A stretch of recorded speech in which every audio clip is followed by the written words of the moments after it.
नमस्कार साथियों, दिशा reasoning class में एक बार फिर से आपका स्वागत करते हैं। देखिए प्रश्न क्या कहता है। 8 से 5, 5 से 13, 13 से 18, 18 से 31, 31 से 49 जिस प्रकार आया उसी प्रकार प्रश्नवाचक के स्थान पर कौन सी संख्या आएगी। तो यहाँ ध्यान दीजिए, 8 के बाद एक छोटी संख्या आई है, छोटी हो गई है, लेकिन उसके बाद ऐसा कहीं पर नहीं हुआ है। तो इसके लिए क्या करेंगे, तो लॉजिक समझना है। 8 और 5 को अगर आप जोड़ते हैं तो ये तेरह हो जाता है, जो कि यहाँ पर दिया हुआ है। फिर 5 और 13 को आपस में जोड़ेंगे तो 18 आएगा, जो कि यहाँ पर दिया हुआ है। फिर 13 और 18 को आपस में जोड़ेंगे तो 31 होगा, जो कि यहाँ पर दिया हुआ है। फिर 18 और 31 को आपस में आप जोड़ेंगे तो 49 होगा, जो कि यहाँ पर दिया हुआ है। उसी प्रकार 31 और 49 को आपस में जोड़ेंगे तो क्या होगा, 9 और 1 मतलब 50 हो गया, और 30 80 हो जाएगा। इसको जोड़ने पे कितना हो जाएगा, 80। तो ऑप्शन नंबर बी इसका करेक्ट जवाब हो जाएगा। चलिए एक और प्रश्न लेते हैं आपके लिए।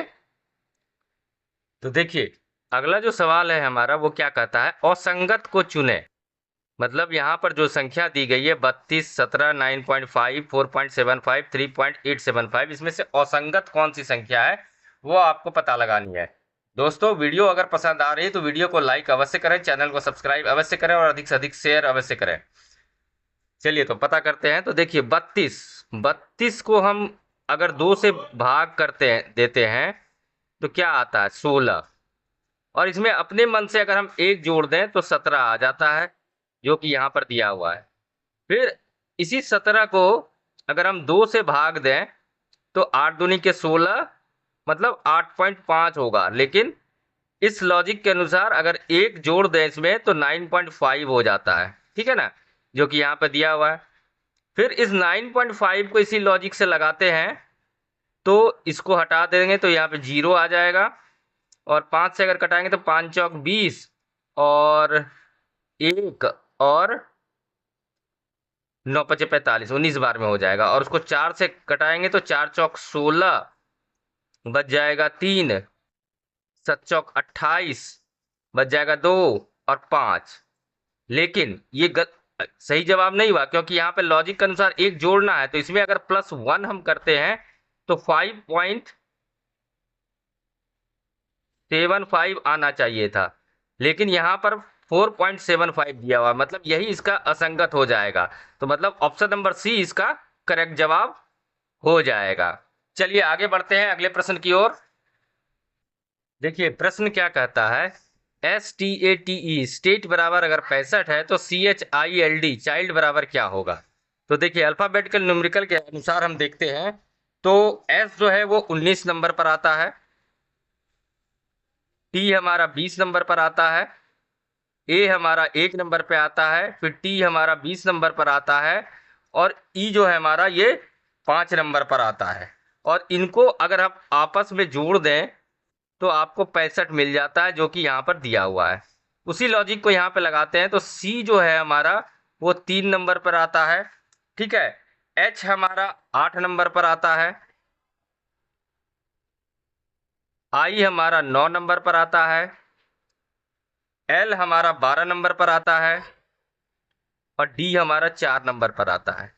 इन सब को अगर आप आपस में जोड़ दें तो हमारा 36 आएगा, और यही इसका करेक्ट आंसर होगा, ऑप्शन नंबर ए। चलिए आगे बढ़ते हैं अगले प्रश्न की ओर। देखिए प्रश्न क्या कहता है, यदि किसी विशेष वर्ष की 14 मार्च को सोमवार था तो 21 अप्रैल को कौन सा दिन था। तो मार्च आपको पता होना चाहिए 31 का होता है।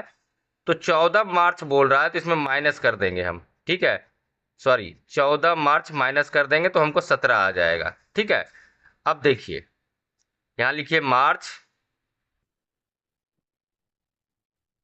और पूछा गया है अप्रैल, तो यहाँ अप्रैल लिखिए, ठीक है। समझ में आ रहा है आपको। तो बचा कितना दिन, 17, और कितना अप्रैल को पूछा गया है तो 21। इस दोनों को जोड़ दीजिए तो जोड़ने पर कितना आएगा हमको, तो 7 1 8 और 2 1 3, और इसे हम 7 से भाग देंगे। कई लोग पूछ सकते हैं कि 7 से ही क्यों भाग देंगे, तो सप्ताह जो होता है वो 7 का ही होता है। तो 7 से अगर हम इसे भाग देंगे तो 7 पचे 35 और शेष बच जाएगा 3। इससे हमें मतलब नहीं है, शेष से हमें मतलब है, ठीक है। तो अब देखिए, सोमवार था 14 तारीख को, और शेष बचा कितना, 3। तो 1 2 3, मतलब मंगलवार, बुधवार और गुरुवार। क्या हो जाएगा, गुरुवार। मतलब ऑप्शन नंबर सी इसका करेक्ट जवाब हो जाएगा। उम्मीद करता हूं सारे रीजनिंग के प्रैक्टिस सेट जो आपको आज बताए गए अच्छी तरीके से समझ में आ गए होंगे। तो जाते जाते वीडियो को लाइक अवश्य करें, चैनल को सब्सक्राइब अवश्य करें। धन्यवाद।